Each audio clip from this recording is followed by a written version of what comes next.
اس کا پہلا پیج کھولیں، اس پہ آپ دیکھیں کہ اس پہ کیا لکھا ہوا ہے. پہلے 2 پیراگراف کیا ہیں؟ صرف مفہوم کے ہیں.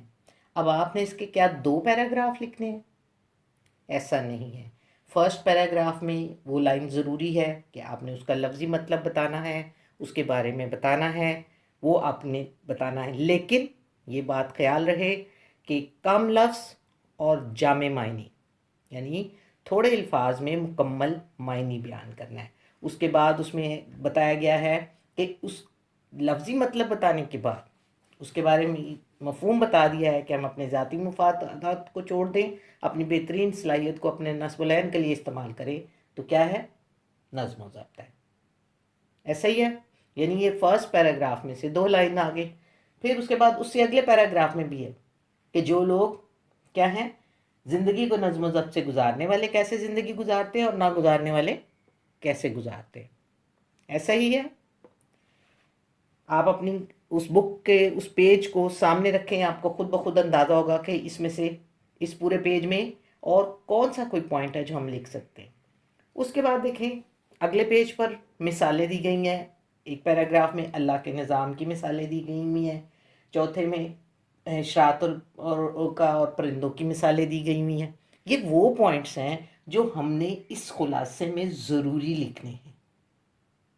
اب ان کی ایکسپلینیشن آپ 10 لائنوں میں کر رہے ہیں یا کہ مختصر کر رہے ہیں، یہ اب آپ کا کرنا ہے. یہی آپ کی ٹریننگ ہے.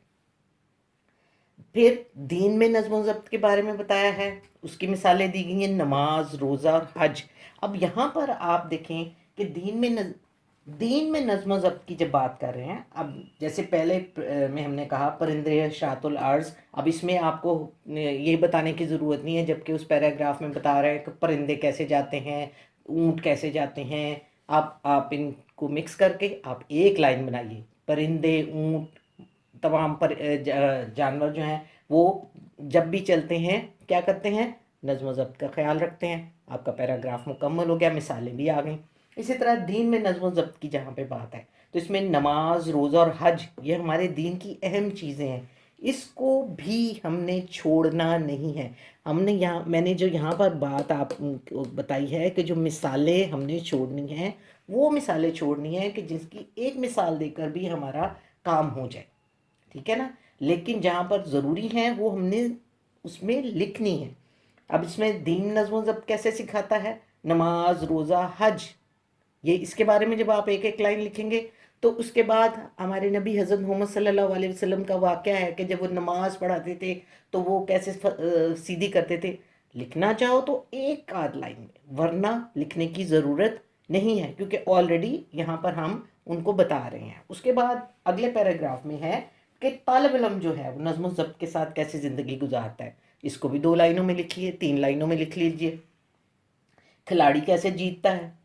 اگر وہ نظم و ضبط کا مظاہرہ کرے گا تو جیتے گا. اس کا بھی 3-4 لائنوں کا پیراگراف ہے، آپ 2 لائنوں میں ایک میں لکھیے.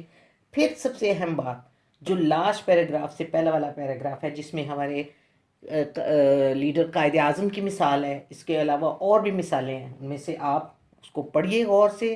آپ کے پاس کتاب کے موجود ہے. اب یہ مجھے کوئی کمپلینٹ نہیں کر سکتا. آپ کو PDF میں نے اس چیپٹر کو پورا بھیجا ہے.